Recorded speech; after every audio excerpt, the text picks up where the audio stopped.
There was an assassin, he wanted to steal your heart. Jesus, could you teach us how to pray? Waiting on the world to change. Oh, this does not bode well. I don't think I'm feeling very randy at all. Stomp, stomp, stomp the devil's nuts. Curse for all its curse for all problems.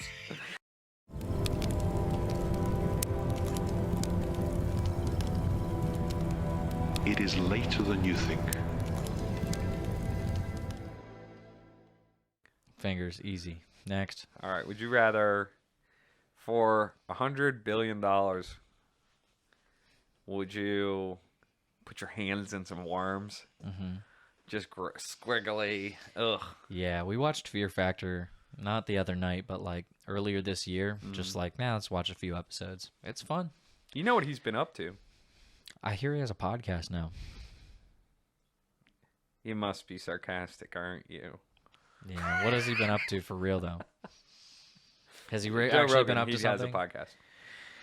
But, like, I've heard people talk about him changing things up. Like, he did the Spotify thing. Doesn't, like, if I open Spotify, this not what I'm looking for. I'm looking for Jimmy Eat World,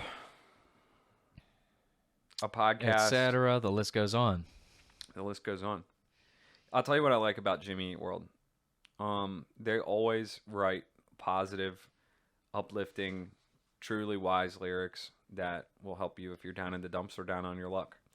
Or if you have a lot to be grateful for, but you just want to hear a rock and roll song, they'll sing a song about just that life sometimes is a skilled pursuit and you just need a little bit of patience, but that there is something to be thankful for.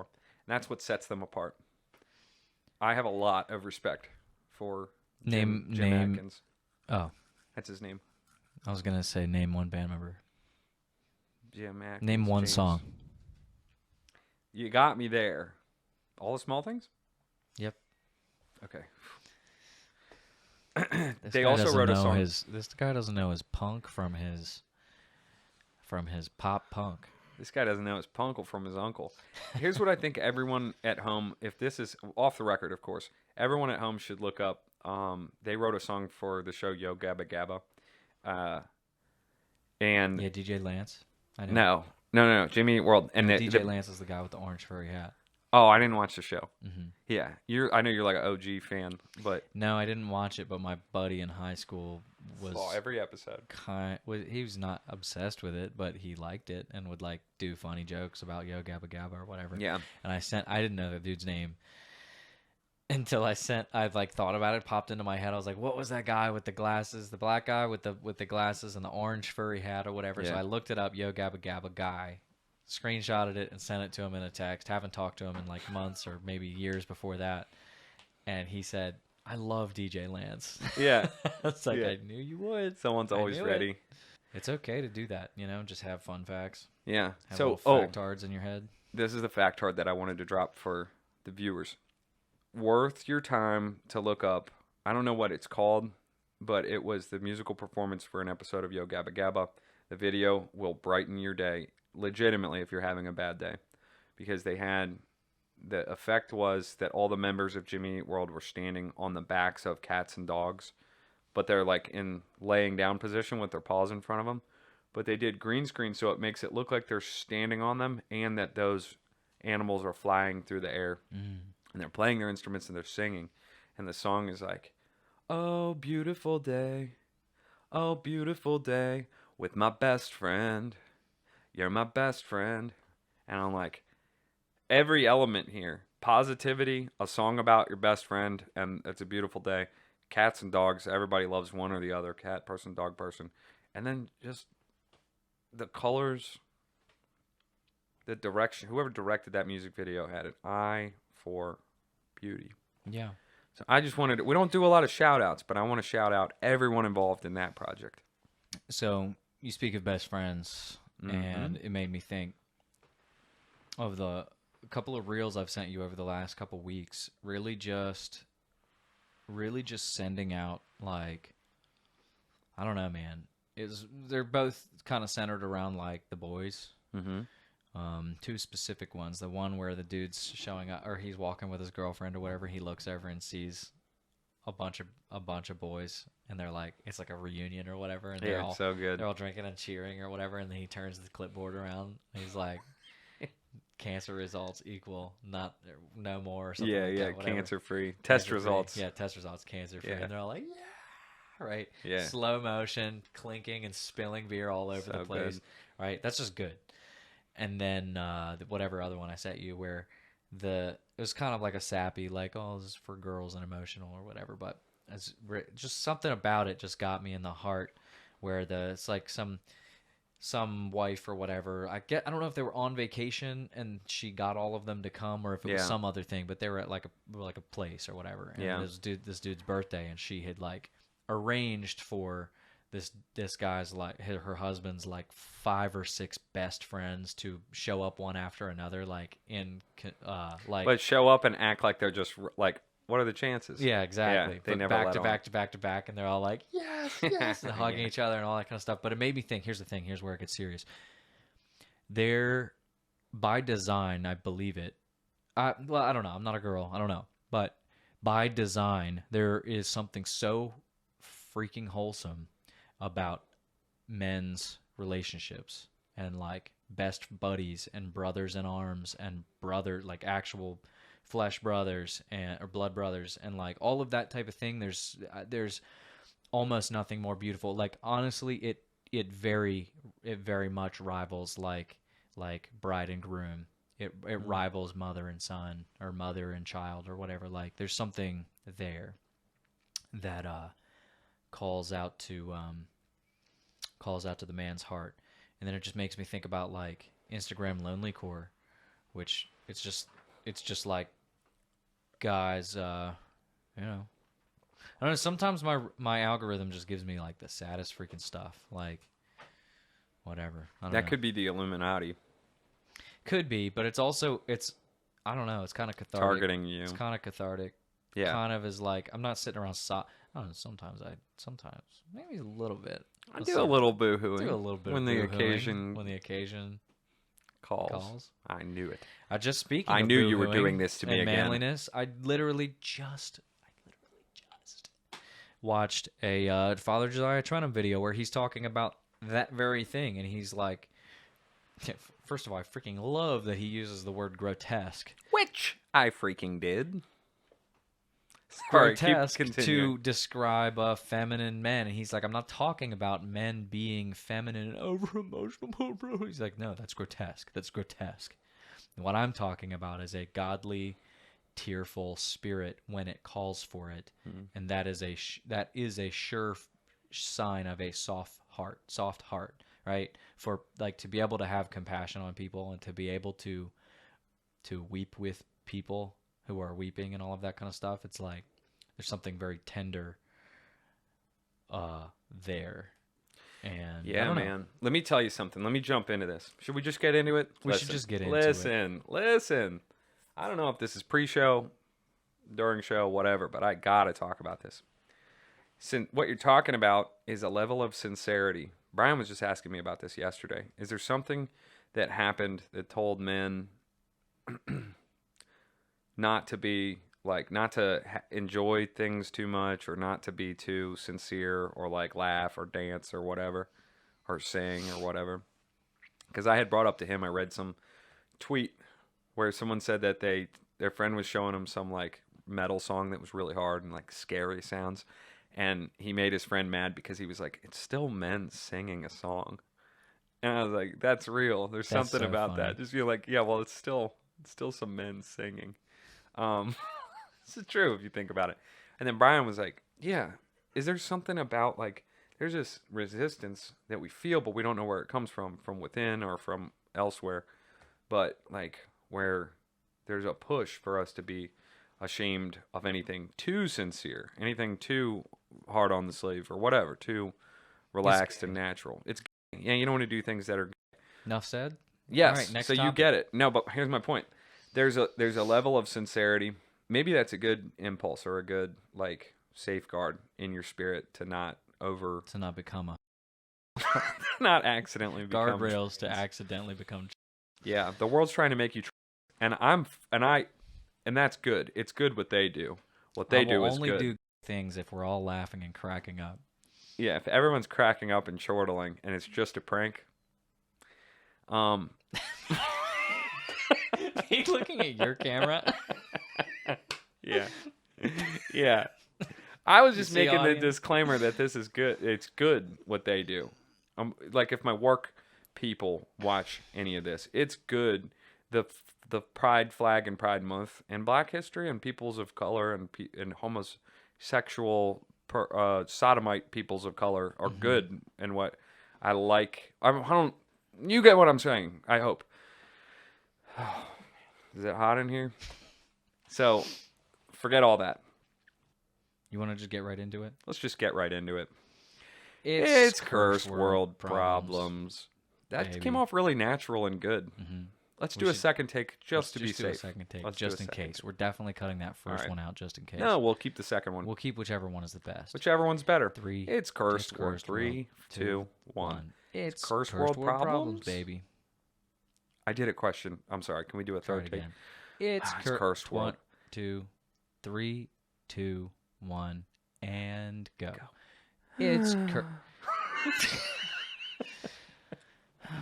All right. 3, 2, 1, and go. Sigh. It's Cursed World Problems, baby. Okay.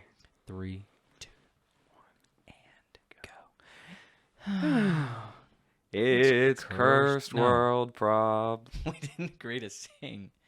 I Oh thought my you said gosh. do sing. Oh, right. man. Okay. So should we just get right into I it? messed this one up. Yeah, let's just get right into it. Let's get right into it. It's Cursed World Problems. Is comfort cursed? Yes. Dam, dam, dam, dam. That's why you did that one episode. And we'll do it every episode if we need Oh to. no, but it cringes me out. My show? My problem. Yeah, you ever hear someone say, not my circus, not my monkey? Not my monkeys? Yes. I saw some people on Twitter say, don't worry about it, not your circus, not your monkeys. And I responded with a gif of Batman like standing on a building in the rain. And I said, this is my circus. These are my monkeys.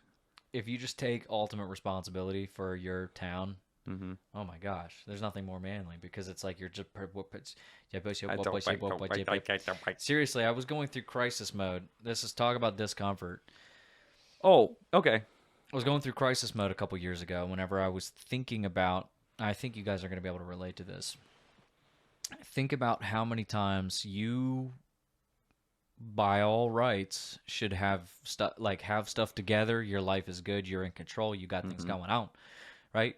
Like you got your finances, you got your job, you got your wife, your kids, your whatever the thing is. You're like, everything in my world is pretty orderly, and you can even still be pious in that and be like, if the Lord taketh away, so be it, whatever. But you got your stuff together, and yet some bad egg, cousin, uncle, kunkle, whatever, right, is pouring their problems out into you, or they're just problem.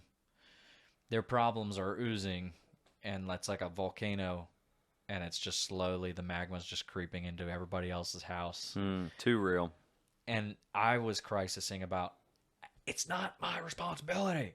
Yeah. I already have enough problems to deal with on my own, right? But That you were type just of saying thing. everything was great for yourself. Well, it's like you're struggling and you're striving and you're doing a good job. Oh, so it feels through good. the struggle, and Yeah, you're like, yeah, I've got my I've got my own problems. They're enough, and I'm doing a pretty good job here. And I've got, like, if it were only my life to worry about, that's not the case. Yeah, It's never the case, and it never was, and it never will be, and it never was supposed to be. that's it. Your neighbor's issues, to a certain extent, I think you could sit here and make the pious argument of they kind of are your responsibility. Yeah. They're your prayer responsibility. They're your, like everybody else's salvation isn't your, or like comfort or whatever, what have you, is kind of your burden to bear to Christ. You know what I mean? I do, and I think it's funny that what you're alluding to is like the type of suffering that we expect, that we're on board for. We're Yeah. like, I took yeah, this on myself, that's okay to swallow. Yeah. But somebody else's suffering coming onto you. The suffering that we think we can expect when it's like, you'll have to suffer, right? You're like, yeah, of course. And what you picture is a nice bicep burn. Oh, yeah, I'll suffer. You know what I mean? Man. Like, oh, yeah, I'll suffer. Like, you mean when your chest hurts when you just hit a new PR on bench? Count when it starts to burn. Yeah, right? you're like, that's the type of suffering you want. You don't want that.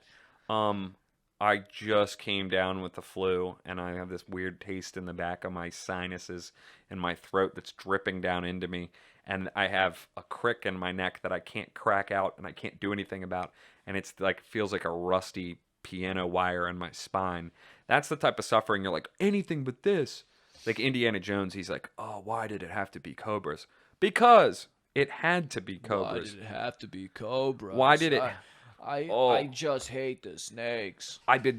Burma's a war zone.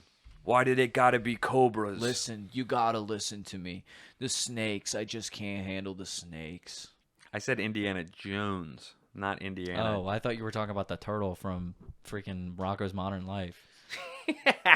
Yeah, I'm neurotic, Rocco. You have to believe me. You have to help me. I'm your greatest ally. I'm your greatest ally.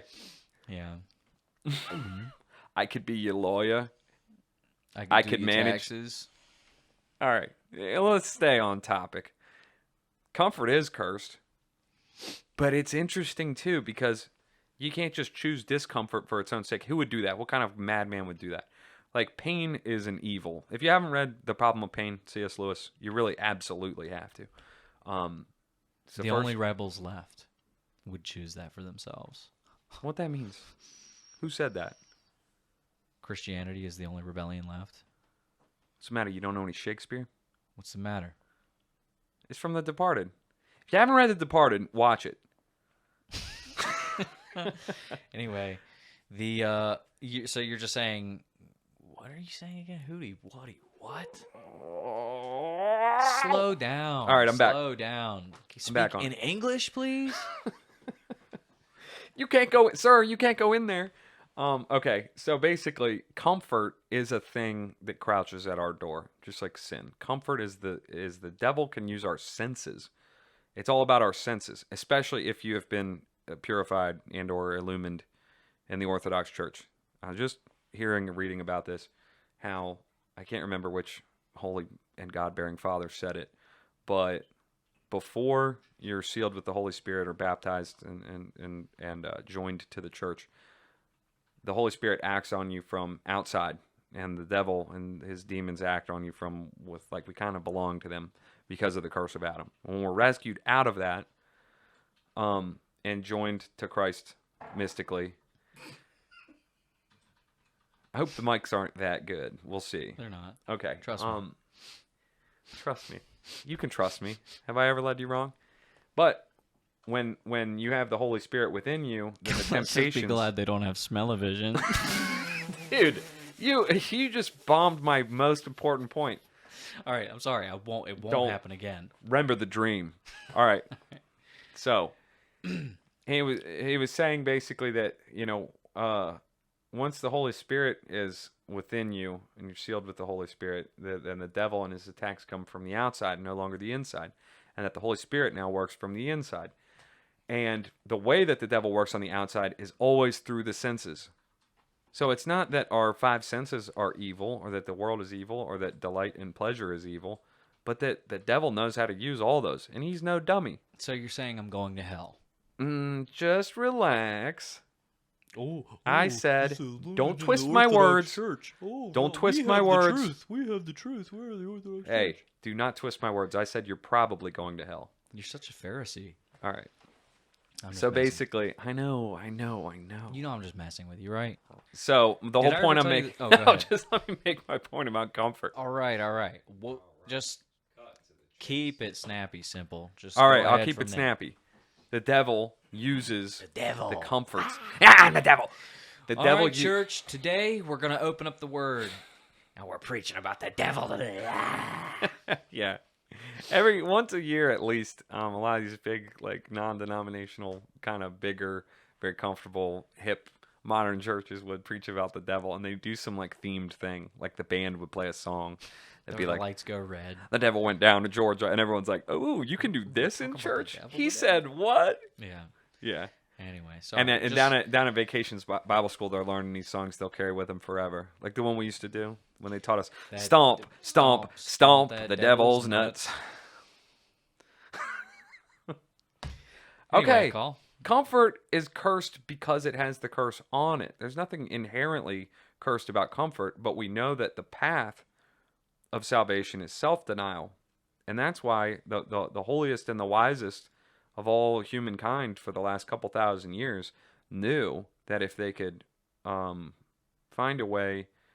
So if comfort is weaponized and all the delights of the world and wealth and stuff and the god of mammon is weaponized against us, then our holy and God-bearing fathers understood that we needed to weaponize discomfort. So fasting and asceticism and quiet and Sleeping on the floor or sleeping up on in- rocks, not upright, sleeping at not all. sleeping at all. Yeah. Yeah. You just sent me that video about Father Arsenios, the Athonite, coming out of his cave and his face was glowing like a light bulb. Mm-hmm. And that was like a first-person account from the person telling the story on Mm-hmm. Instagram or whatever. I was like, whoa. And that's from him being in there, separating himself from all of the cares of the world and of the flesh, and had this like direct download. Yeah. Oh man. Oh. Did I ever tell you about whenever I was a kid and I was riding my bike in the parking lot of some store and a guy didn't see me. Mercedes backed into me, knocked me off my bike, bent my bike all up. I was okay, thank God. Oh, thank God.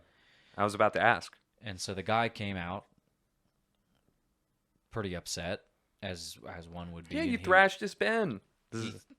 Well, he thought that he was gonna get in trouble, right? I'm just a Uh-huh. kid, and he Okay. hit me with his bike, and really, I think he was on his cell phone or something. And so he comes out and he's like, "Listen, kid, anything you want, anything I'll ask." And he's like, "I gotta go to a meeting. I'm on my way to a meeting." But look here, reached into Wait, his suit. you did tell me the story. Is this the guy that the other kid had a balloon and he popped his balloon with his cigar? His lit cigar? Exactly. He was like a bad dude. I saw him do it right before. yeah. So So then he what pulls happened? out his checkbook, writes his name, signs it, dates, everything, hands it to me, and it's blank, right? Right. You know what I did? I took it straight to the bank. If it were me, I would have taken it home and put it in my printer and used some newfangled technology to fill in the amount as $1 million. That's what I did, actually. And I had a mansion with a swimming pool and a million TVs and That's video crazy. games. And this hot little number came and was spending lots of time with She me. was probably I 29 only- years old and and you I were was like 10. 10. And she was like, But she was really interested. Yeah, she she was went- hanging out with me a lot. And then she kissed you on the mouth. That's right. There's nothing. It's good what she did. What she Good did what is she good. did. It is really weird, this whole... Yeah, let's not get into it. What Colin just did was a little joke about the movie Blank Check, and I think it fits just nicely. Because when we were kids, the reason we wanted to see that movie is because we were already conditioned from a young age to be like, She was fine. we were conditioned from a young age to be like, what is life all about? It's about aiming for having a cool VR system in your house and a limo driver. It's the same thing with Home Alone 2, Lost in New York. Yeah. He had the limo. He had a lovely cheese pizza just for him. That's what he said. He said, a lovely cheese pizza just for me. And this was like the opposite of when he got in that cab, and the cab driver, he said to him, "It's scary out there." And the cab driver said, "Ain't much better in here, kid." Ah, ha, ha. Which I don't know why he said that. Why would you? Just to scare a to little scare kid because a it's kid. funny. Yeah, cab driver's like, "I'm gonna Freaking scare this genius. kid." Genius And, line. So yeah. good. So yeah, but then they show him with all the lavish whatever, and it's like people love watching that. Why did we watch MTV Cribs? Why did we anything where you fantasize about that already speaks to the fact, this deception that like comfort is the thing, comfort and like self pleasure. You ever see that picture on the internet? It's like a crudely drawn thing where the person's hooked into a machine with VR that shows them pornographic images and then services them mechanically, and then has like a heroin needle stuck in their arm or whatever. And then somebody was like, "This doesn't seem, or this seems depressing or something." And then the other person was like, "Oh my God, let people enjoy things." Yeah. That is it. Nowadays, you can't ever speak against someone not chasing their truth. We talk about that till we're blue in the face. We beat that dead horse. Everyone wants to speak against subjectivity in the realm of truth. We already know. Like anyone with average IQ should understand that. What's your IQ again? I think like 200 and something. I lost the paper. I had the paper. I was reading it. It said it was like 300 or 400 or something. It just, what just occurred to me? What? You know how the last time I was talking about this whole inoculating your brain with violence so that you're ready if stuff happens in your real world, Yeah, because you we're kind of were wigging. insulated. I was kind of wigging.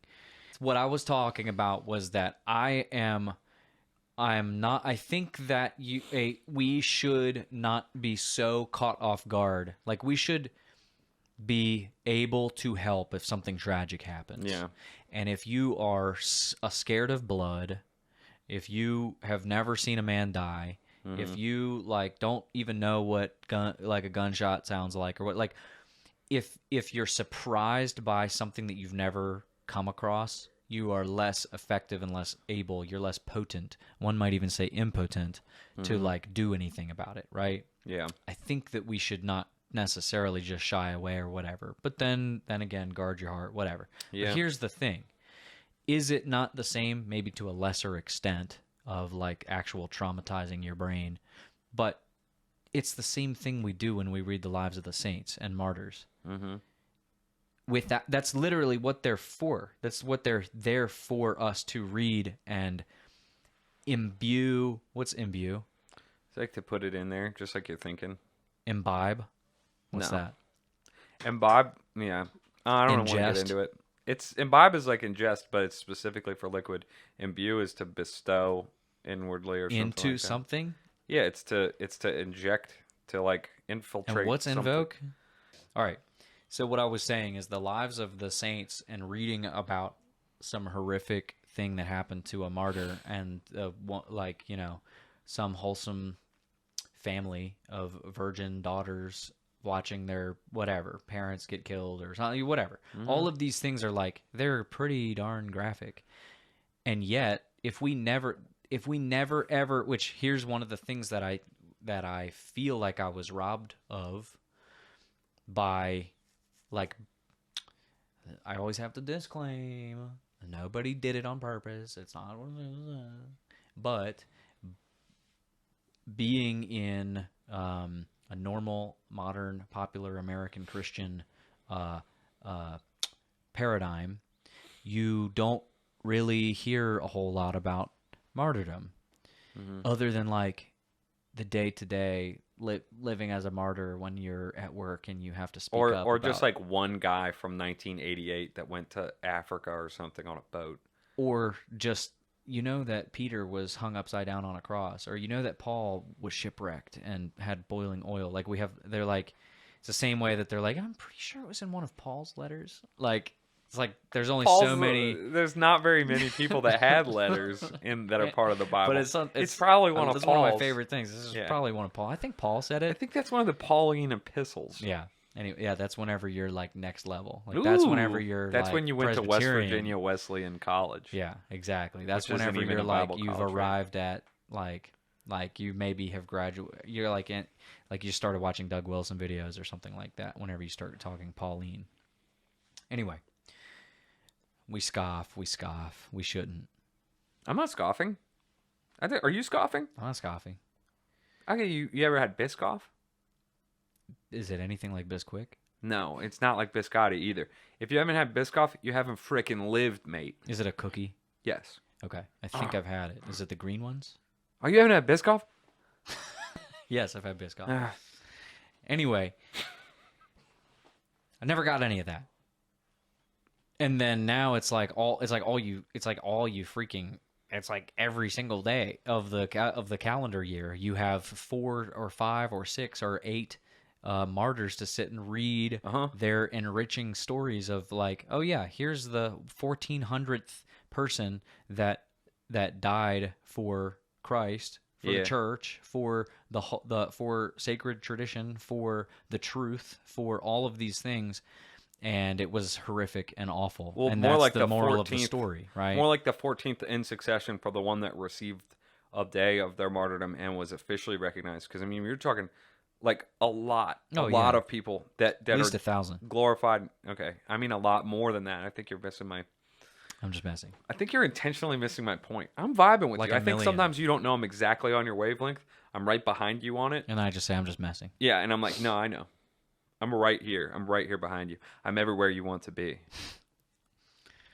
So, yeah, they don't even get a day. Like, no, okay. So the point is, their day is not their birthday; it's their death day, because it Yeah. is the day Yeah. of their being brought into glory, and it's the day of the best thing that could ever happen to them, which is for Yeah. God to consider them worthy Yeah. to actually Wear the martyr's crown. wear the martyr's crown. I mean, what more? Jesus, what God chose to do was have this horrific, utterly shameful and violent display for his son, for the Son of God.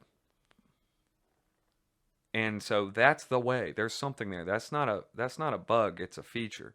There's something about God saying, even this, and because this is the extent of the curse Especially of the this. world, I will take the extent of the curse of death, like to its fullest extent, on me.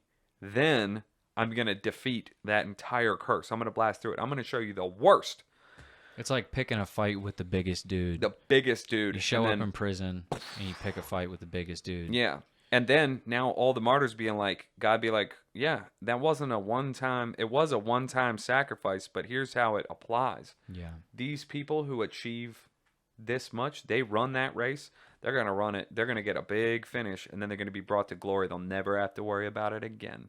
Is there not something uncomfortable about reading these stories, though? Like, it Yeah, gives you a little bit of a 100%. shiver in your spine if you're a Uh-huh. little baby girl. Uh-huh. But if you're a man, you're like, you start Yeah, I'm not saying me twitching and liking- being like, you know, I don't like the but idea of it's my almo- skin there's- being flayed off yeah, or no, anything like but that. at the same time.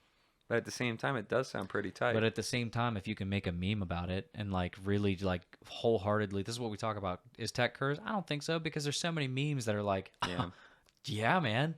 Yeah. Me and my brothers going out in glory. Yeah. Me and my brothers. I don't know. I don't know. It could be anything. Dude.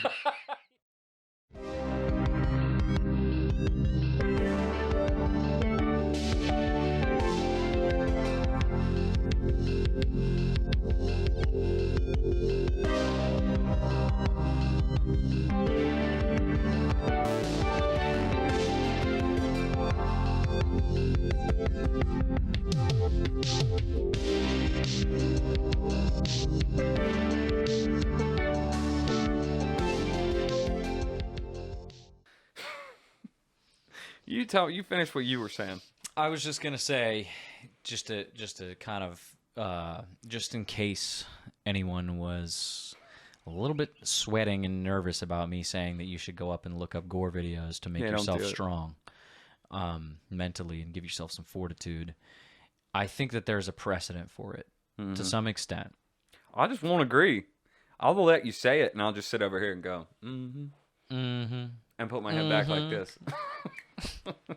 So, the important thing here is there is a difference between the peace and the comfort that we should seek and strive for from God, and the comfort that we already know how to seek of the world. We already know how to sleep in.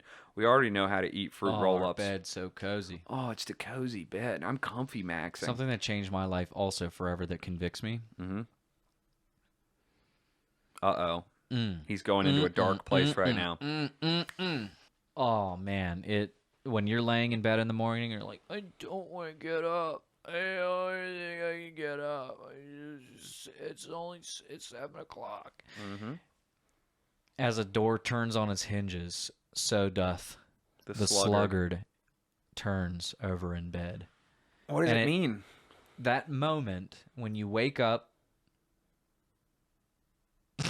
and you wake up, and you are like, you sense within yourself, I could get up. I'm fine. You're at the height of your. But you're a greedy little freaking- gremlin. Exactly, dude. Yeah. You're at the height of you're at the top of your wave cycle. You're in a high, whatever it's called, not REM sleep, but the freaking Your sleep circadian- cycle. Your sleep cycle. Yeah. You're at the high, like you wake up and you're like, I've got the energy. It's time to get up. But you turn over and it's 20 times comfier than you were a minute ago, and you're like, oh, the Yeah. comparison, it's like night and day. It's like starving with a big bowl of chili in front of me, right? That's how it feels. That's exactly what it's like as a door turns on its hinges. So does the sluggard turn over in bed. Oh, does it mean that it's very easy? Because that's just what a door does. Yes. That's just what a sluggard do. That's what a sluggard be doing. Yes. Yeah. Because you know the moment when you turn over in bed. When you turn over in bed, you're making the decision to stay for another hour. Well, that's what I mean. It's not saying the way that the door turns on its hinges. It's saying as naturally as a door is made to turn a sluggard, that's what he does. I don't know if it's a commentary on the sluggard, though. I mean, it is, Is it not? but to me, it's always acted as a reminder of. Yeah, I guess so. I It's don't know. Maybe I'm easy or just something? I'm just getting into. That's okay. Schematics That's or okay. something One like thing that. that I want to bring up, not to derail us, but like, are we sure that that's what the proper translation is? Because I've seen The Chosen, and they didn't have doors; it was just holes in the side of buildings, Yeah, I and think like a only draping, like a sheet would be Yeah. waving in the wind. Are you sure they had hinges? Can you check that, Kevin? Jamie, pull that up. Jesus, can you teach us how to pray? Peter, I will teach you how to pray, but come to me. Don't you think it's a little blasphemous to be making fun of The Chosen on Angel Yeah. Studios? The Chosen, I'm sorry. Forgive me. Master, Master, teach us another Master. lesson. Master. Master. Master of puppets. This is a symbol of my blood. Take this bread. It's just a symbol of my flesh. Whoever, Alright, now I'm taking it too far. whoever metaphorically eats of my flesh, it's so to speak, in the matter of speaking. Matter of speaking. Yeah, watch season 4 of The Chosen coming out this Monday. Represents my body. This poetically, I think I've taken it too far. no, you haven't gone far enough. So, Yeah, comfort is cursed. But just like every other episode, when we ask the question, is it cursed? It's like yes and no. yeah, I mean, I think that's with everything. I think people love. Okay, the easy way out of any situation is one or the other extreme. Now, I'm not saying not to be an extremist, right? Because we're all extremists. I'm more of a centrist. I like to think I'm kind of like a centrist. Yeah, that's not what I'm saying. That's not what I'm Economically saying conservative. about that type of thing, but in a different way. It's the easy way out is something. So, current event, Tucker and Putin. Mm-hmm. The easy way out is one or the other of like, well, Putin's a bad guy, right? Putler? Putler, I don't know. Has Putler. somebody said that, or you? That's It's a something thing. you dreamt up. No, it's a thing. Okay, Or the other way is that like is wildly cringe. I mean, Putin is my superhero, right? yeah. Both of them are too lazy. Like, it's always going to be somewhere in the middle. It's the same with Trump. It's the same with freaking like Ramaswamy. It's the same with any politician or any like political Yeah, thing. including And that's not just to be a big brain and be like, well, I'm not a conservative or a liberal. Actually, it's not really like that. It's like something else. It's that it really is that the answer is something more nuanced than just fanboying or whatever for somebody or whatever. But what were we talking about? Oh yeah, comfort. You were saying that most of our topics are like that, where it's like yes and no. It's just true though, because comfort I don't think is. We have to. Okay, this is where it's gonna get like we're probably gonna get bogged down in like too much words. Comfort is not like we have to know comfort. in order to willingly decide to go against comfort for the sake of waging spiritual warfare. You know what I'm saying? There's nothing wrong. That's what I was trying to get across. That one day I think that you were with me at lunch with people, and I was expressing that there's something innate, there's something designed into the world about working hard and satisfaction and like building a fence, sweating all day. You finish the fence and you're like, you sit, put your hands on your hips, you wipe your sweat off your brow, and you And then they said, take a first sip of like an ice cold beer. There's something beautiful about that. Same with like camping, and you're just dirty and rugged and like, I got the crick in my neck because I built my bed on a root bed. And it's like, then you go and you have a nice restaurant meal on the way home from like a 2-nighter out in the wilderness, and it's cold and stuff. The contrast, there's something there that is more meaningful than just my feelings feel good. It's like a deep refreshing thing. So like, I was talking about hard work and pride in your work, and like, there's something about that God designed us to be able to want to work, right? And to get something out of it. There's like a worldly side of that. And it's not wrong. It's just neutral. It's the way that God designed it. I remember the conversation, because we don't have to name names. It's the same thing with comfort. It's the same thing with comfort. It's like, comfort is a thing. There's nothing wrong. Like, God made wives to host you on their bosom when you're feeling like you need comfort. He made big boobs. He made boobs to be able to be like a pillow for a baby. Her breastises. Her breasts satisfy thee. Yeah. I didn't say that's the Bible. That's the word. Is that the word? He literally made the Bible say her breastises satisfy thee, right? There's something deep in that where there's like, comfort isn't a bad thing. Yeah. However, it's the most precious and delectable thing. What better of a sacrifice to give up for the sake of poning demon noobs and like showing them that they are powerless against you, not to be cocky or whatever, right? You don't want to fall after being prideful against demoniacs, the demolinos, but it's like... It's a hecking demolino. Exactly. Can you do that one more time for me? It's a hecking demolino. Would you like a third? Yeah. I'll do it a third time. Do it a third time. I'll do it with you. 3, 2... Actually, that's a hecking demolino. Yeah. So the thing is, what you're saying, it is... Sorry, I went off. It is good. I went off. You're absolved. Please, as long as you don't say that. All right. I'm sorry. Dude, I thought maybe you'd say it again. No. I'm sorry, I went off. Now we're good. So listen, I like what you're saying. I like where you're going with it, and I think you're right. Except you missed one critical point. You're not supposed to be hurt. I'm hurt. You just get hurt back. Yes. Had enough yet. Power level.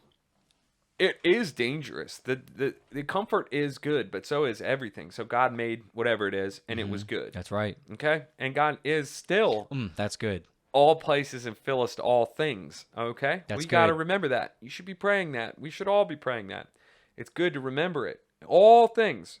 However, also, we have that agency. Like, we are the nexus for whether something is good or evil. It all hangs on the human soul.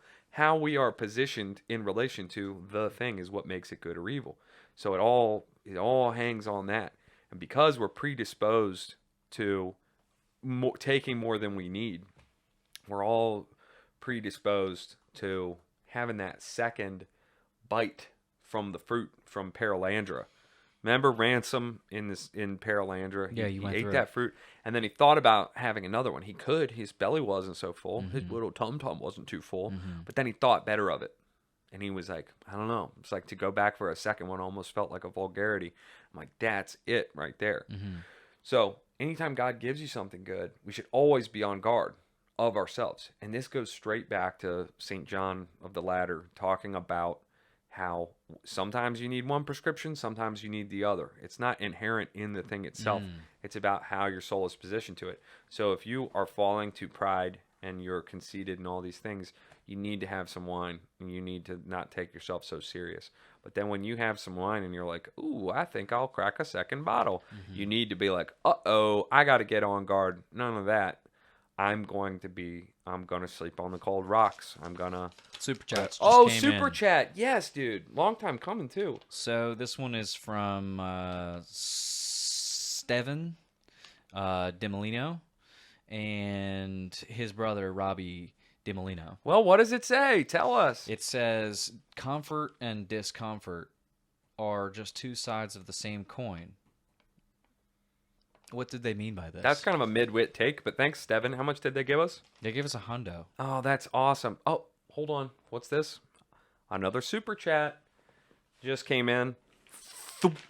Looks like this one is not a monetary donation, but looks like we got a pound of Cuban Muscle Crisis Grand Dark Roast, Gold Striker coffee. Thank you so much. And this is from our old friend, Steenie Trelvis, who said that he said that, hold on, let me get my...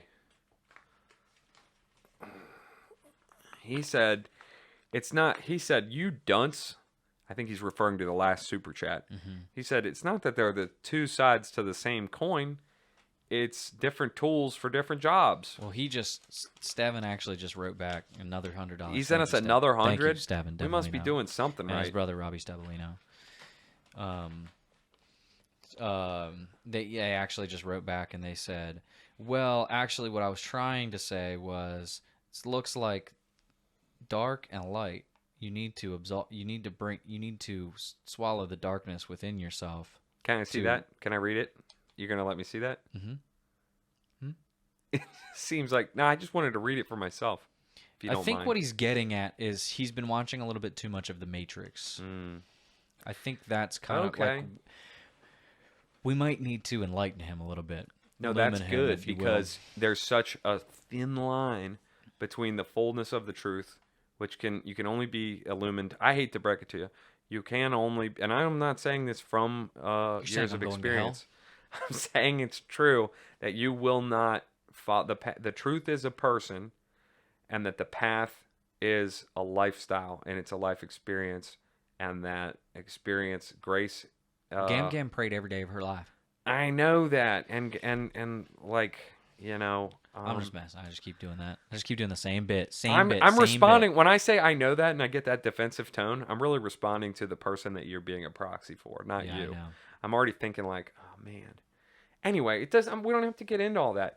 But the point is, there's such a thin line between the fullness of the truth that you have to live in experience and humble yourself and be like, I don't know anything, and then take the little morsels as they come and just embrace and participate. So that's in relation to what you were saying. Is like it looks very similar. So the thin line between that truth and this Gnostic conception of like all the comfort is bad. There's actually two. Not all the Gnostic traditions agree. Some of them were fully ascetic because they thought that you had to separate yourself from all the pleasures of the world, and be like completely anything that felt good or looked good or was beautiful was a deception, and you had to always be suspicious of it. And they thought that the created reality, this physical world, was generated by the demiurge, who really is like the first and greatest evil, the god, the false god, and they just wanted to reach the god behind that God, the true one, the highest. They were always self-flatulating and all of that kind of stuff. Full asceticism. But then there was at least one other tradition of Gnostics that were the full opposite way. They were like, none of it matters anyway. So one way to transcend all that is to just be as debaucherous as you want and like fully indulge, because you need to, it's like objectivity training in that hideous strength. We're going to stay Ransom Trilogy heavy today. If you haven't read it, C.S. Lewis, Out of the Silent Planet, Paralandra, and That Hideous Strength. Have it on my desk. Bye. So important. Next read episode. it tonight. All three By books. end of business. Yeah, read it by close of business. But basically, you had objectivity training by the Institute, the NICE, and they wanted to teach him like to no longer look at things as good and bad. So there's that too. In these witchy sorceress circles, there are those, like, think about the Illuminati. There's humiliation rituals. The what? And then there's also, hey, we need to get you high. We need to show you what type of worldly pleasures. And it doesn't matter because morality is like for the peons. But that type of morality, you need to transcend that so that you see that checkerboard floor of the Freemasonic temple. You see that the light and the dark are one and the same, two sides of the same coin, like you were saying earlier. And that if you're going to deny yourself something, let it be because you are becoming a god. If you're going to indulge in something, do it because you're becoming a god. That is such a subtle perversion of God's actual will for us. That not all things are permissible, but not all things are beneficial. They sound almost the same. It's how interesting is it that become another person. Become a god is taking the fruit for yourself that God was going to give you. That's it. What? That's Did I it. just say something? You're supposed to say. Say that again. Say that again. No, hold on. Become another person. Yeah, yeah, dang it. All right. Let's run that one back. Let's run that one over. Okay, from the top. It's 5, 4, 3. It's kind of like interesting to think about the idea of like become another person, right? I don't know. Become a god is like taking the fruit for yourself that God was going to give to yourself. Say that God again. was going to give it to you anyway. Become another person. After that. All right, we did it right? Yeah, I think we did it right that time. Yeah. Hey, can we run the one? Hold on, wait. So important. There was a joke that we did like 45 minutes ago. Could we run that back real quick? Let's run that back. Let's run that back. There's a difference between the comfort that the world offers that the devil will use as a hook. He just wants his hooks in us. Arr. Imagine all the things. You know what I'm talking about. Imagine all the things you wish you didn't do, and that because it got that first hook in you. Mm-hmm. You've seen this. You've seen this. But he's got his hooks. He's got like those hooks. The hooks are always comfortable. They always. The hooks. That's it. We should SpongeBob. watch. That's it. That's also That's like literally it. required viewing is that SpongeBob episode with the hooks. Yeah. He tried to warn him. He did try to warn him. And then afterward, like, he learned the lesson. Humble yourself before you get humbled by the God, the universe, whatever you want to call it. It's Pinocchio too. They told him like, don't get on the boat with those boys. They're just a bunch of jackasses. And then he was like, And then they're drinking, they're smoking, they're carrying on and cussing. And then one of them sprouts a tail. And then it's like, uh-oh. And you don't ever see the end of that. It's really like sad and scary. It's dreadful. I don't think I ever watched Pinocchio. How do you say it? Pinocchio? I've never watched it. Yeah. Or Dumbo. Don't Or watch any of the Dumbo. others. That one's sad. Pinocchio's actually really good. I guess we should talk before we jump off about like what exactly is the devil's deal. What he actually aims for with the comfort. So we've talked about it being our downfall, or he wants to. We've generally alluded to that he wants to draw us away from God, or obscure our vision of God, or stop us from climbing that ladder of divine ascent. But I think it's something else too, because there's like levels of success for the enemy. One level is you don't see God, or you're caught up in your own sin, and so you can't pursue purification, or you're stumbling, or you're stuck in the mud on your path. Mm-hmm. There's that. He wants you to be on that slippery slope away from the salvation of your soul. But I think also, like, for those who are not illumined or purified, just the average worldly person, you give them enough comfort and enough means for comfort and enough addiction, and then add to that just like stuff, like wealth. Full disclosure, where I'm going with this, I'm thinking of the parable of the sower, and Jesus talks about the different types of ground that the seed was sown on, and one of them is the thorny ground, and that the thorns and the thickets represent two things. It's interesting. Thank you. The thorns and the thickets represent two things: the troubles of this life and the deceitfulness of wealth. So it's like the carrot and the stick built in. One of them's like, I can't see God because I'm too worried, I'm fretting, all this stuff, which goes back to the peace of God. God wants us to be at peace. Just because there's suffering that's full of glory does not mean this bad type of inner turmoil, suffering of faithlessness and worry and like never know. I don't know. That's a whole other thing. But then there's the deceitfulness of wealth. And it's so deceitful. It doesn't just tell us, you're your own God, or, hey, whisper in your ear, tear down your old barns and build up new ones, and then rest easy. Ultimately, I mean, the biggest, I think it's that more of this will make you better, will help. Yeah. Will But, fix. so there's a difference. This is the cure. This is the thing that will fix your issues. Yeah, and then what is the truth? So every lie, there's the untruth of it, but then there's like what is actually being hidden. What's the poison pill? And the poison pill, there's no limit to the corruption that can come with wealth, is what my point is. At its worst, it causes people to defile the image of God in others in order to obtain more wealth. Like the archetype of the gold hoarding dragon. A dragon eats people and fires them with his fiery breath or whatever, so that he can have more gold and collect. Imagine a human being not minding to maim and kill and use and defile and dehumanize other human beings. It's like that cannibalization is the worst thing that can come from wealth, is to make you less and less the likeness of God. We can't get rid of the image, but how much farther can you get from the likeness of God than to want to devour and like eat up and destroy, to kill, steal, and destroy? The devil wants to make us in his image, that dragon, The serpent, yeah. the serpent, the dragon. You love dragons. You tell me what you think about Bro, dragons. so my mind was getting ballooned.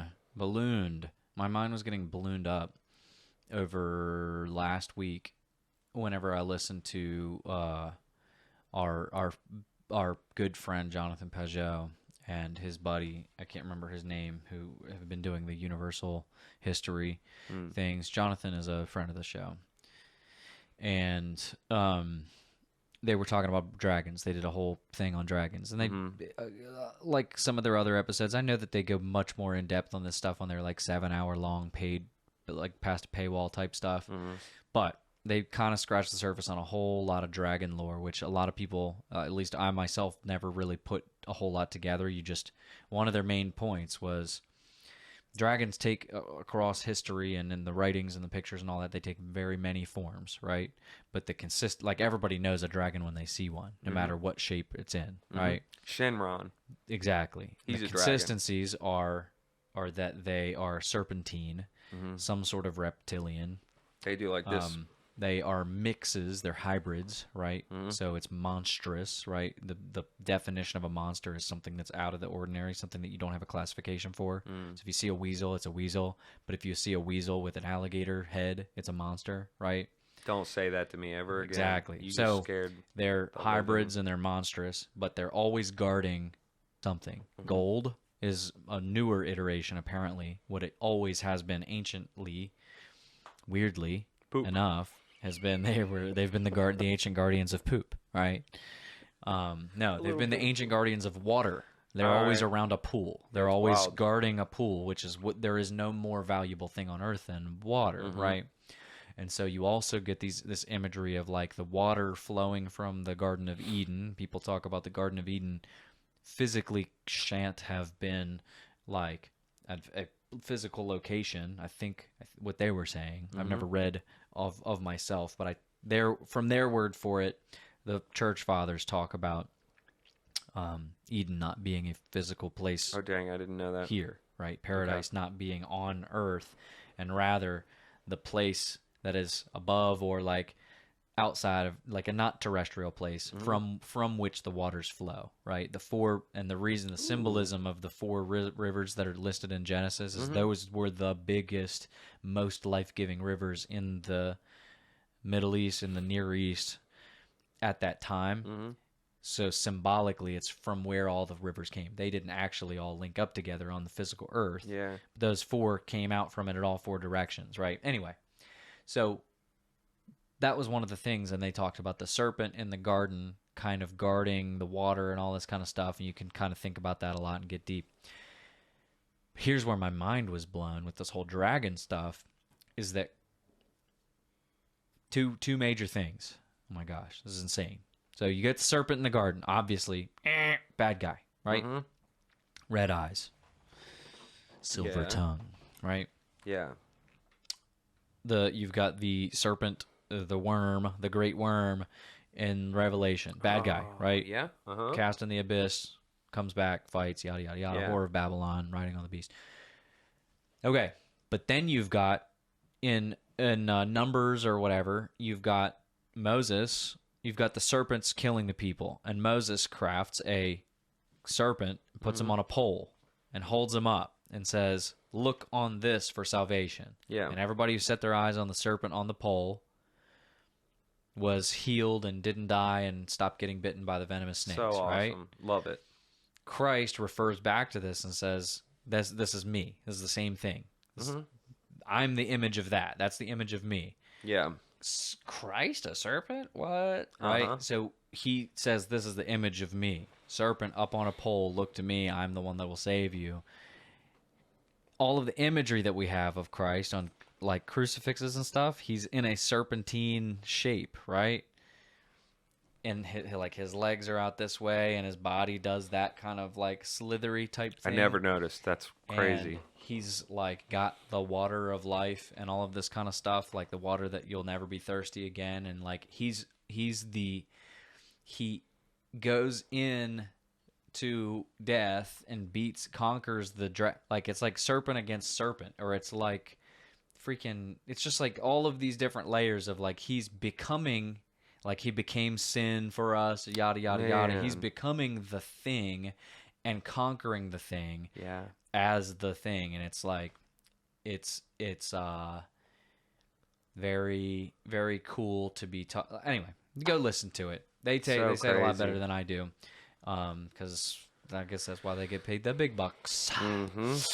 That's crazy though, man, because a lot of people hear that and it's like you gotta learn how to take everything, especially the scriptures, especially history, especially the unfathomable depths of the mysteries of the patristic understanding of things, and then the mind of God and the design of God in humanity, in time and space. We gotta stop looking at that like it's gonna be some simple thing like serpent bad.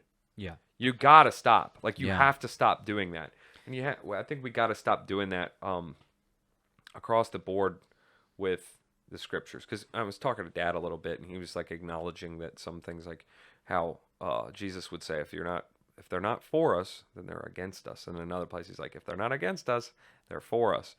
That doesn't have to, like, when you learn to not be hung up by that and be like, well, which is it? When you learn that, like, words being spoken don't always have to, like, hyperbole is fine. Second of all, not everything has these neat little categories. We're just used to that. We've been so babied that everything's going to have an answer. We are. Everyone. Because when you go to school, you have a test. There's 4 wrong answers and 1 right answer. You pick the right one to the exclusion of the others. You get above a certain percentage on your tests or whatever, then you pass the class. Now you know about Algebra 1. What's that John Mayer lyric about things being black and white?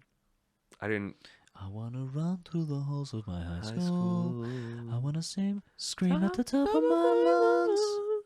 I just found out there's other sides of the world, just black and white. Doesn't he say something about black and white in one of the lyrics? She will be loved. Jamie, pull that up for us. Knock on my window, knock on when you my only little old door. had got 100 years to live. 15, there's a time for this. 'Cause when you're 15 and there's somebody tells you they love you. There's 8 days in a week, mate. Uncle Jim's in his favourite jumper. I'm Paul. And I'm John. And I'm John Lennon. And I'm John. We're the Beatles, baby. Somebody- We're going to revolutionise rock and roll. Somebody bloody shot me in the face, mate. Bloody. Oh, bloody hell, mate. Bloody hell, you've shot me. You shot me dead, you did. At Piccadilly Circus, mate. Oh, it hurts, didn't it? Oh, it hurts in me brain you've shot me. That smarts a bit. Oh, that's smart. Someone's gone out and read Catcher in the Rye and then shot me in me bloody eyeball. Mate. Mate. Oh, this does not get me horny at all, mate. A bullet between me brain hemispheres. This does not bode well. Oh, this does not bode well. I don't think I'm feeling very randy at all. I'm in dire need of a cup of tea. Oh, I could go for a biscuit right now. I've got a splitting headache. Man, Randy, for a cup of biscuits, baby. Oh, yeah. and I'm horny again, All mate. right. Also, I'm horny. We've got a problem. Houston, I'm horny, mate. Basil, I'm horny, mate. Oh, yeah, baby. Basil, yeah. you've called me at a dreadful time, mate. This is hard, mate. Dreadfully hard, mate. Oh, I'm Oh, dreadfully it's revved up. atrocious. Veronica's been in this car just getting me randy. Take a seat. Take your life. Plot it out in black and white. That's what he says. Yeah, But he's talking about like gray areas and black and white. And Justin, go off. yeah.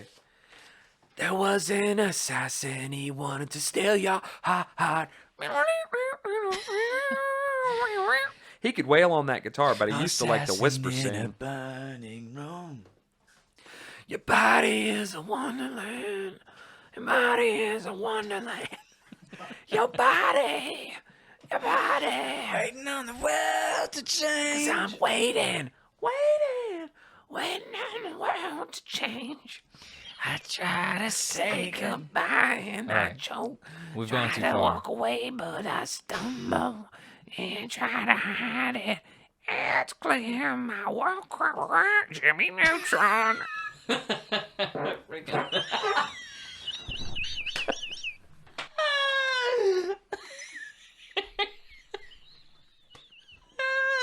The Blowing the top off this thing tonight. Got it. baby. It's Curse World Problems. Just kidding. Oh man. Crack a bottle of brandy, baby. Yeah. Leaving the last 5 minutes in and then ending it me being like, Curse World, it's Curse World Problems. It's Curse World. Yeah. Oh man. People will be like, this is a really interesting Orthodox adjacent podcast. Orthodox. But they don't listen to the whole thing and they're like, they send it to a friend and then the friend listens to the whole thing and it's us at the end being like, this is hard, Basil. We're gonna be the world's first fart Orthodox freaking impressions podcast. Yeah, it's big. It's Williamsburg. Sometimes you really gotta be willing to leave it all out on the court, leave it all on the mat. This is good. That stuff's for the Patreon. Some of those impressions, we're going to have to see what they look like on camera. Sometimes you commit fully. We were talking about this. You commit way hard on something, like all the way, like do or die. It's everything you've got in you. Yeah. Cringe. But then as it's leaving your mouth, you're like, ugh. You're trying to lasso it back in. And then that makes it 20 times more cringe than if you would have just totally committed. So funny. So, okay. I think that we should do a lot of reels. So, what have we learned tonight? What have you learned tonight? It's a brand new song. Look it up. Jesus Christ has a pretty face. That was the kind on that makes The it Devil look and in God. someone's hands. That besides a chariot, and it float to the sea. Our friend Mike is big brand new fan. Mike's he's a friend of the show. Mike Cern. I want to talk to Mike him about it Cernovich. then. Not Mike Cernovich. Mike Lerner. Is there anything you want to say? Any last words? Yeah, guess what? You'll have comfort. If you pursue everything, you don't pursue comfort, God will send you that. He'll make you lay down. He'll make you lay down beside still waters and green pastures, okay? He leads you. Let me start over. That's my cue. 5, 4, 3, 2, 1. Here's the thing about comfort. In my view, if you don't pursue it, you're not going to miss anything in eternity. Don't pursue comfort. I'm plagiarizing Jordan Peterson now. Like I didn't realize until it started coming out of my mouth. But don't pursue what is advantageous. Don't pursue what is expedient. Pursue what is meaningful. And coming from where I'm sitting here, don't pursue what is comfortable. Don't pursue what is pleasurable. Pursue what is ultimately meaningful. Pursue what pleases the Lord. Pursue theosis with all of your might. Replace the things that replace your comforts. The Lord should be your comfort. And when people are like, I'll sleep when I'm dead, it's like, yes, that. Yeah. You will have your comforts. And in the meantime, in this life, the Lord will Give you some delicious he treats. will and give you sweets. green pastures. He will make you Some lie pastries. down. He will make you to lie down in green pastures. He will make you to eat delicious pastries from his Yeah. pastry shop. Yeah, and Turkish delight, mate. Mm-hmm. That's what it is. I had Caleb watch the Trisagion films of St. Paisios, and he loved it. I haven't seen it. It's good because his name is not. He takes Paisios as a elder, I guess. He was Arsenios. He was after Arsenios, and his childhood is filled with sweets as well. It's beautiful. I want to watch it. Send it to me. Yeah, it's good. Yeah. Caleb loves watching the lives of the saints. It's one of my favorite things in the whole world. Yeah. But yeah. So what would you say? Did we already talk about comfort versus peace? Yeah, like 14 times. Oh, geez. Okay. Well, There is the oh, peace. jeez. There is the peace that God desires for us, and I don't remember who said it, which of our God-bearing fathers, but that if you acquire a peaceful spirit, thousands around you will be saved. Yeah, that one. So you're pursuing that too. You're pursuing. Comfort is too small of a word. You are pursuing something that cannot be touched. But ironically, it's completely separated. Okay, so that quote was from Seraphim of Seraph, and he Seraph. I don't know. Seraph. Saint Seraphim, the Wonder Worker. He was the one that was friends with a lot of animals. He was one of the ones that are friends with a lot of A lot of animals. them are friends with a Caleb's lot of animals. favorite is Saint Hieronymus, who befriended the lion Nice. and had him do his Chores. The Nice. lion had chores at the monastery, like a brother. Carrying a pail of water around. Yeah, so taking the work donkey down to the river to water him and protecting That's him. so awesome. Was it One like a day- big mean lion, or was it like a mountain lion? You want to hear the story, Yeah. or do you want to just blab? All right, here's tell the me. story. So, Saint Hieronymus I'm not sure, was out in the wilderness, sees a lion crying and moaning and, Acting up. acting up. He goes up to it, and the lion smelled the fragrance that was on Adam before the fall, on the holy man, and was calm enough to reach up his paw and show that he had a thorn in his paw. Literal, like a freaking Aesop's fable. Like a fable, yeah. He removes the thorn and wraps it in like a cloth from his shirt or something like that, and tries to leave and go back to his monastery or whatever. And the lion follows him, and he's like, "Oh, okay." So the lion follows him all the way back and is just like a pet, just calm, tame, and domesticated instantly, and listens to him and stays with him. So eventually he gets put to work. He takes gives the lion a task just like any other brother at the monastery. And the lion's job is to protect the donkey as he goes down to fetch water and come back or whatever. And one day he was down doing his obedience and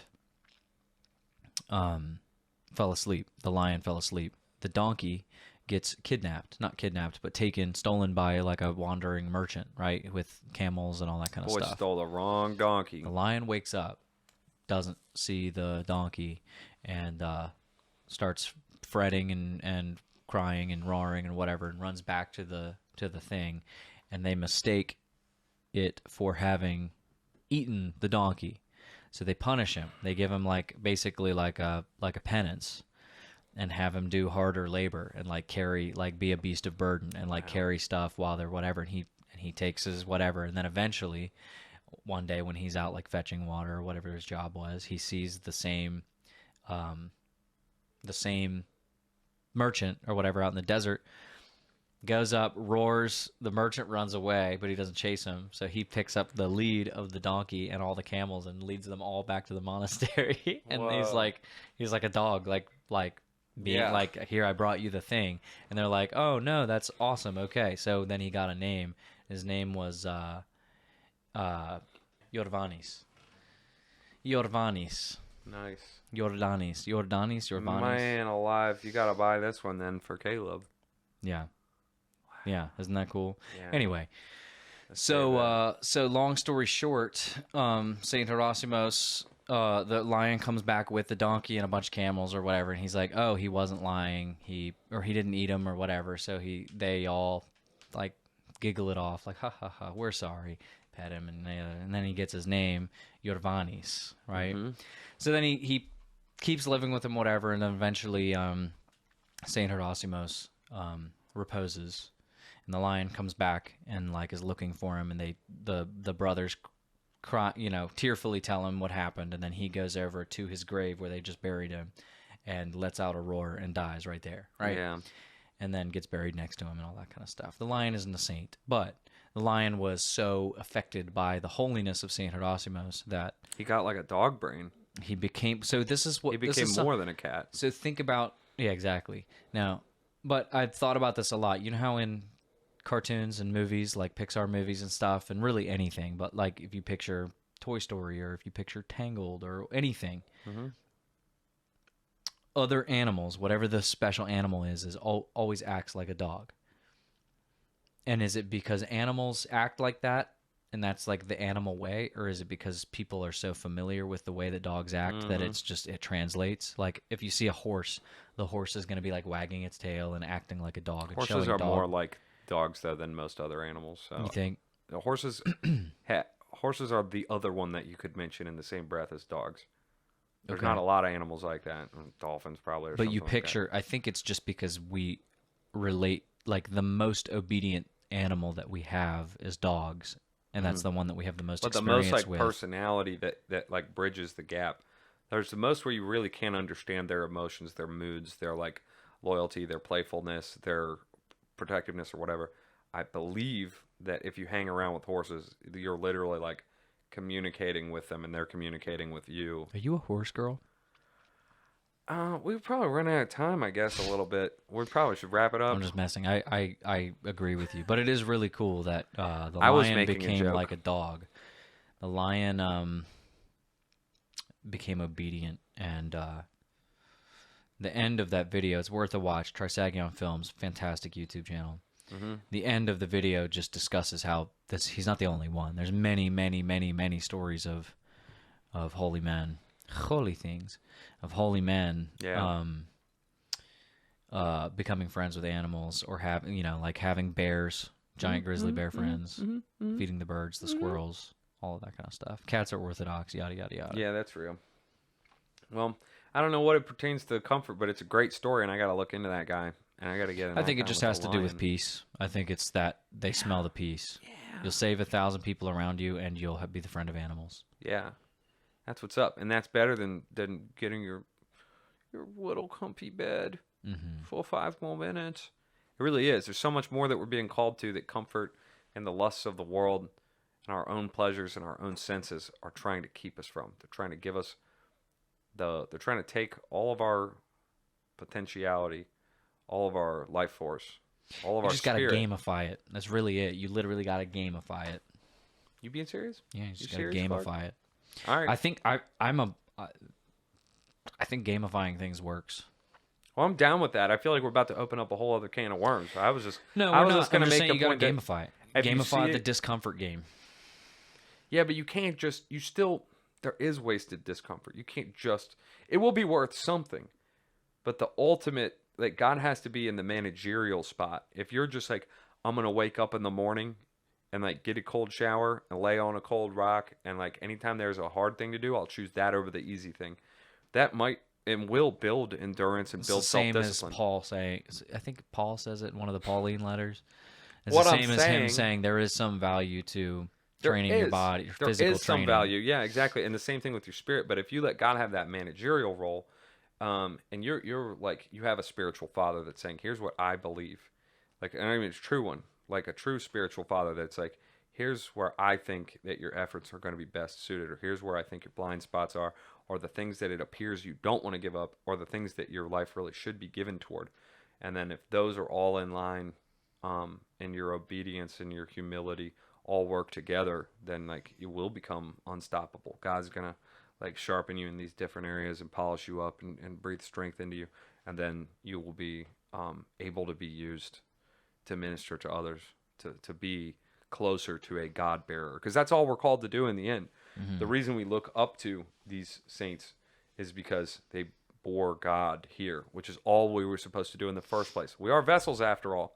So really, it's like, what ways is comfort stopping me from being able to bear God? It's like, do you want to be filled with comfort, or do you want to be filled with God? Because one of them is eternal and cannot be overstated how important and how glorious. And the other one is just Fleeting.